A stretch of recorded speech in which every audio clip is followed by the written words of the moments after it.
ओम शांति। 21 फरवरी 2023। बाबा के महावाक्य। मीठे बच्चे, किसी भी चीज में आसक्ति नहीं रखनी है। देह सहित सबसे पूरा बैगर बनना है। शिवपुरी और विष्णुपुरी को याद करते रहना है। प्रश्न: गरीब निवाज बाप गरीब बच्चों को भी किस बात में आप समान बना देते हैं? उत्तर: बाबा कहते, जैसे मैं फ्राक दिल हूं, ककपन ले तुम्हें बादशाही देता हूं, ऐसे तुम बच्चे भल गरीब हो लेकिन फ्राक दिल बनो। थोड़े पैसे से भी यह गॉडली यूनिवर्सिटी खोल दो, इसमें खर्चा कोई नहीं। 3-4 ने भी इस यूनिवर्सिटी से अच्छा फल पा लिया तो खोलने वाले का अहो सौभाग्य। सिर्फ सपूत बनकर रहना। कभी काम क्रोध के वश सतगुरु की निंदा नहीं कराना। ओम शांति। बाप दादा और मम्माएं 2 होती हैं, दादी और माता। यह तुम्हारी बड़ी माँ है, परंतु बच्चों को संभालने के लिए जगदम्बा निमित्त बनी हुई है। शिव बाबा है बहुरूपी। वह बहुत काल खेल पाल भी करते हैं। स्वहेज होते हैं ना। जब सगाई होती है तो भी स्वहेज करते हैं, और जब शादी का समय होता है तो दोनों फटे हुए कपड़े पहनते हैं, तेल लगाते हैं। यह रस्म भी यहाँ की है। तुम बच्चों को भी बाप समझाते हैं कि पूरा बैगर बनना है। कुछ भी नहीं होगा तो सब कुछ मिल जाएगा। देह सहित कुछ भी न रहे। शिवपुरी विष्णुपुरी तरफ ही बुद्धि योग लगाना है, और कोई भी चीज में आसक्ति न हो। पवित्र भी जरूर बनना है। देखो मीरा का कितना गायन है। लोकलाज खोई, सिर्फ इस पवित्रता के कारण कितना नाम निकला है। उनको तो ज्ञानामृत भी नहीं मिला, सिर्फ श्री कृष्ण से प्रीत थे। कृष्णपुरी में जाने के लिए विष को छोड़ा, जैसे स्त्री पति के पिछाड़ी सती बनती है ना। अब ऐसे तो नहीं, मीरा याद करते करते कोई कृष्णपुरी में गई। उस समय कृष्णपुरी तो है नहीं। मीरा को 500-700 वर्ष हुए होंगे। भक्तिन बहुत अच्छी थी, इसलिए कोई अच्छे भक्त के घर जन्म लिया होगा। उनका नामाचार कितना चला आता है। वह तो मीरा भक्तिन थी। तुम सभी ज्ञान मीराए बनती हो। तुम आए हो सूर्यवंशी चंद्रवंशी महारानी बनने के लिए। भल पहले अनपढ़े पढ़े के आगे भरी ढोते हैं, परंतु महारानी तो बनेंगे ना। अगर बचपन को भूल हाथ छोड़ दिया फिर तो कभी नहीं महारानी बनेंगी, और ही प्रजा में भी कम पद पाएंगे। वैकुंठ में तो आएंगे, परंतु कम पद। बाबा ने समझाया है, भक्ति करने वालों से पूछना चाहिए कि तुम क्या चाहते हो, कृष्ण की भक्ति क्यों करते हो। जरूर दिल होगी कि इनकी राजधानी में जाए, परंतु वहां जाएंगे कैसे। बहुत मनुष्य कहते हैं हमको शांति चाहिए, परंतु अशांति तो सारी दुनिया में है ना। तुम एक को शांति मिलने से क्या होगा। हम तुमको 21 जन्मों के लिए सदैव सुखी बना सकते हैं। देवताए इस भारत में ही सदा सुखी थे। अब वह राजधानी स्थापन हो रही है। यहाँ तो है ही माया का राज्य। शांति मिल नहीं सकती। शांति के लिए अलग जगह है, सुख के लिए अलग जगह है। सुखधाम में सब सुखी होते हैं, कोई एक भी दुखी नहीं रहता, और दुखधाम में फिर एक भी सुखी नहीं रहता। यथा राजा रानी तथा प्रजा सब दुखी ही दुखी हैं। सुखधाम में कभी जानवर भी दुख नहीं पाते। शांति की दुनिया ही अलग है, जिसको निर्वाण धाम कहते हैं। कहते हैं फलाना निर्वाण धाम गया, परंतु गया कोई भी नहीं है। अगर खुद चला गया तो फिर क्या करके गया। सब दुखी ही दुखी हैं। कितने लड़ाई झगड़े हैं। वह कहते हमारे देश से हिंदू निकल जाए, वह कहते फलाने निकल जाए। 1-2 को सहन नहीं कर सकते। अब बाप भी देखते हैं, अनेक धर्म हो गए हैं, तो लड़ते रहते हैं। इसलिए सभी देह के धर्मों को निकाल देते हैं। बाप कहते हैं, जो भी धर्म वाले हैं सबको हम देह के धर्मों से निकाल देंगे। सतयुग में सिर्फ एक देवता धर्म रहता है। यह सब ज्ञान तुम बच्चों की बुद्धि में है। हाथ में चित्र उठाए जाकर वानप्रस्थियों को समझाना चाहिए। मंदिरों में जाना चाहिए, उनसे पूछना चाहिए, शंकर के आगे शिव दिखाते हैं तो जरूर वह शंकर से बड़ा हुआ ना। अगर शंकर भगवान का रूप है तो फिर उनके सामने शिवलिंग रखने की क्या दरकार है। सन्यासी अपने को ब्रह्म ज्ञानी तत्व ज्ञानी कहलाते हैं। शिव का उनको पता भी नहीं है। तत्व तो रहने का स्थान है, वह फिर ब्रह्म और तत्व को भी एक नहीं मानते। अच्छा, ब्रह्म ज्ञानी तत्व ज्ञानी है, फिर अपने को शिव क्यों कहलाते। वह तो समझते हैं शिव भी एक ही है, ब्रह्म भी एक ही है। अब ब्रह्म तो है ही रहने का स्थान। मनुष्य तो बहुत मूंझे हुए हैं। तुम बच्चों को अब होशियार होना है। तुम सन्यासियों को भी समझा सकते हो। उनसे भी कोई निकलेंगे जो असल देवता धर्म के होंगे। वह झट ज्ञान को समझ लेंगे। कोई 3-4 जन्मों से कन्वर्ट हुए होंगे तो इतना जल्दी नहीं निकलेंगे।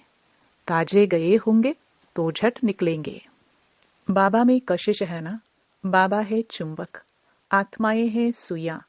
अब सुइयों पर कट जंग छड़ी हुई है। कट वाली सुई ऊपर कैसे जाए।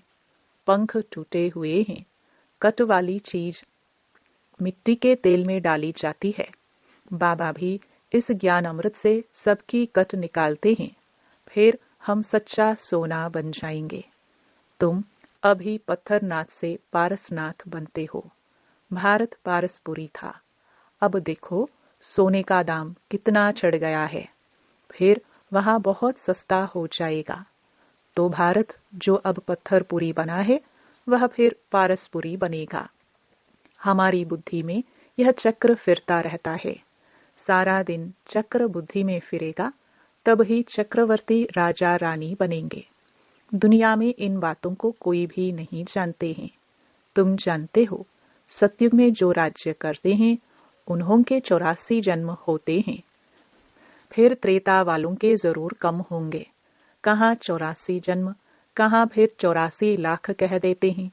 फिर तो कल्प भी इतना लंबा होना चाहिए जो इतने जन्म हो। यह है सब गपोड़े। हमेशा पहले तो चित्र सामने दे देना चाहिए। पैसे तो तुम कभी नहीं मांगना, तुम्हारा काम है उनको देना। कुछ भी उनको देना होगा तो आपे ही देंगे। कोई दाम पूछे तो बोलो बाबा तो गरीब निवाज है, गरीबों के लिए फ्री बांटा जाता है। बाकी साहूकार जितना देंगे उतना हम और भी छपाएंगे। पैसा कोई हम अपने काम में थोड़ी लगाते हैं। जो मिलता है जनता के सेवा के काम में लगाया जाता है। साहूकार ही तो धर्मशाला आदि बनाएंगे। यहाँ गरीब भी सेंटर बना सकते हैं। इसमें खर्चा कुछ भी नहीं है। समझो, कहते हैं कि हम सेंटर खोलूं अथवा यह गॉडली यूनिवर्सिटी खोलूं। ऐसी गॉडली यूनिवर्सिटी से 3-4 ने भी अच्छा फल पा लिया तो अहो सौभाग्य उन खोलने वालों का। इसमें फ्राक दिल होना चाहिए। बाबा देखो कितना फ्राक दिल है। कखपन ले और बादशाही दे देते हैं। सपूत बच्चे ही बाबा की सर्विस कर सकते हैं। कपूत क्या करेंगे। कपूत को थोड़ी ही बाप वर्षा देंगे। तुमको सतगुरु का शो करना है। काम अथवा क्रोध में आए तो गोया सतगुरु की निंदा कराई, फिर पद पा नहीं सकेंगे। बहुत संभाल करनी चाहिए। बाप कहते हैं विष का वर्षा तो बाप से पति से लेते आए हो। अब यह पारलौकिक बाप पति अमृत का वर्षा तुमको देते हैं। तुम सभी धर्म वालों को रचयिता और रचना की नॉलेज बता सकते हो। वह रचयिता तो रहते ही हैं शांति धाम में। उनको याद करने से तुम शांति का वर्षा ले सकते हो। वर्षा लेते लेते विकर्म विनाश हो जाएंगे और तुम उनके पास चले जाएंगे। यह ज्ञान सभी धर्म वालों के लिए है। यह है बिल्कुल नई बात। शास्त्र तो हैं भक्ति मार्ग के, दर दर धक्का खाना, ब्राह्मण खिलाना, तीर्थों पर जाना। यहाँ तो एक ही ज्ञान से बेड़ा पार हो जाता है और कहीं जाने की दरकार ही नहीं। तो मीठे मीठे बच्चे, अब तुम स्वर्ग में चलते हो। जो विष पीने वाले हैं वह विघ्न तो जरूर डालेंगे, क्योंकि सारी दुनिया धुंधकारी है। देखो, भारत में पवित्रता नहीं है तो धक्के खाते रहते हैं, हंगामे हैं, स्ट्राइक करते रहते हैं, गवर्नमेंट का नाक में दम चढ़ा देते हैं। गवर्नमेंट साफ कह देती है कि इतना खर्चा हम लावे कहां से, तो वह कहते हैं तुम लोग मौज उड़ाते हो, धन इकट्ठा करते रहते हो। हमने क्या गुनाह किया है? हमको तनख्वाह चाहिए, स्ट्राइक कर लेते हैं तो धंधा ठहर जाता है। यह सब होना ही है। कहाँ सब्जी नहीं मिलेगी, कहाँ दूध नहीं मिलेगा, जहां तहां खिटपिट है। यह सब हंगामा हो, फिर शांति होगी विनाश का। और फिर विष्णुपुरी का साक्षात्कार तो अर्जुन को भी कराया था ना, तुमको भी अभी हो रहा है। देखो, कहाँ बरसात नहीं पड़ती है तो भी यज्ञ रचते हैं, कहाँ बहुत अशांति होती है तो पीस के लिए यज्ञ रचते हैं। परंतु पीसफुल तो एक ही भगवान है। वह जब आए तो शांति का दान देवे। देने वाला तो वह एक ही है ना। देखो, तुम कितने लाडले बच्चे हो, बहुत जन्मों के बाद अंत में आकर मिले हो। तो अब पूरा सौभाग्य लो। बच्चों को टोल पुट, मीठे बच्चे कहाँ जाता है, मिठाई खिलाई जाती है। वह होती है जिस्मानी मिठाई, यह है रूहानी मिठाई जो रूहानी बाप देते हैं। देही अभिमानी हो रहना बड़ी भारी मंजिल है, इसमें मेहनत है। बाबा कहते हैं 8 घंटा तो देही अभिमानी बनो, फिर भल शरीर निर्वाह अर्थ काम भी करो। रात को जागो तो बहुत अच्छी लगन रहेगी, कमाई है ना। हे नींद को जीतने वाले बच्चे, मुझ बाप को श्वासों श्वास याद करो, विचार सागर मंथन करो। रात दिन जितना योग में रहेंगे उतना विकर्म विनाश होंगे, और जितना ज्ञान सिमरन करेंगे उतनी कमाई होगी। बाकी तो सर्विस बहुत है। बाबा से पूछेंगे तो बाबा कहेंगे बैठे रहो, आराम करो, इसमें पूछने की दरकार नहीं है। बाबा ने लोक लाज का कुछ ख्याल किया क्या? अरे, बादशाही मिलती है तो इनको मारो ठोकर। बाकी हाँ, हर एक का अपना अपना पाठ है, हर एक का कर्म बंधन अलग अलग है। पैसे हैं तो अलौकिक सर्विस में पैसे को सफल करो। यह तो बच्चे समझते हो। इस ज्ञान मार्ग में जरूर विघ्न पड़ते हैं, क्योंकि पवित्रता का सवाल है। जो भी धर्म स्थापन करने आते हैं उन्हों को पवित्र जरूर बनाना पड़े। इस समय तो मनुष्य बहुत गंदे हैं, विघ्न भी बहुत डालेंगे, झूठ कलंक भी लगाएंगे। इन बातों से डरना नहीं है। कुछ भी हो, घबराना नहीं चाहिए। 5000 वर्ष पहले भी यह कलंक लगे थे, अब भी लगेंगे। झूठी झूठी बनावटी बातें भी करेंगे। किसको रिस्पॉन्ड ठीक ना मिलने से भी हंगामा करते हैं। आहिस्ते आहिस्ते सन्यासी, उदासी आदि सब धर्म वाले आएंगे। सबको बाप की नॉलेज जरूर लेनी है। यह चित्र भी सारी दुनिया में जाने हैं। कभी क्रोध में आकर वाद विवाद नहीं करना है। भल जाए कोई निंदा करे, गुस्से में कभी नहीं आना चाहिए। बच्चों को रिफ्रेश हो, फिर सर्विस करनी है। दिन प्रतिदिन कायदे कानून भी सुधरते जाएंगे। दुनिया के कायदे कानून तो बिगड़ते जाएंगे, क्योंकि वह तो तमो प्रधान बनती जाती है। हम तो सतो प्रधान बन रहे हैं। अच्छा, तुम बच्चे हो राज ऋषि, तुम कहेंगे हम अभी तपस्या कर रहे हैं वानप्रस्थ में जाने के लिए। ऐसा जवाब देने का कोई मनुष्य को अक्ल नहीं है। वह तो वानप्रस्थ को समझते ही नहीं। तुम कहेंगे हम राजयोगी हैं, जीवन मुक्ति के लिए तपस्या कर रहे हैं। सिखलाने वाला है पारलौकिक परमपिता परमात्मा, ज्ञान का सागर। ऐसे ऐसे माताएं बैठ समझाए तो सब वंडर खाएंगे। बोलो, हमको पारलौकिक परमपिता परमात्मा पढ़ा रहे हैं, भविष्य ऊंच पद प्राप्त कराने के लिए। अच्छा, मीठे मीठे सिखिलदे बच्चों प्रति माता पिता बाप दादा का याद प्यार और गुड मॉर्निंग। रूहानी बाप की रूहानी बच्चों को नमस्ते।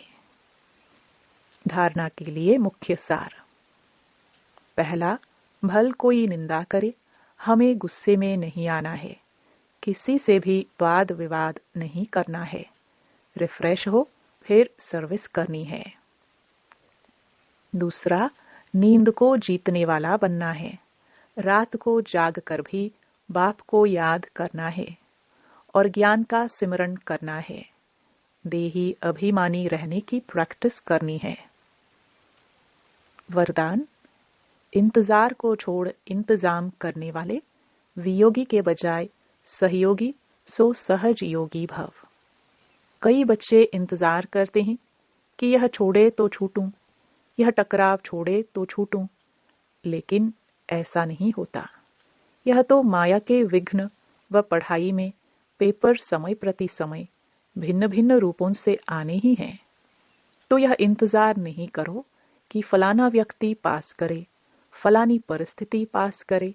नहीं, मुझे पास करना है, ऐसा इंतजाम करो। सदा श्रीमत की अंगुली के आधार पर चलते सहयोगी सो सहज योगी बनो, कभी सहयोगी कभी वियोगी नहीं। स्लोगन, अपने उमंग उत्साह द्वारा अनेक आत्माओं का उत्साह बढ़ाना, यह सच्ची सेवा है। ओम शांति।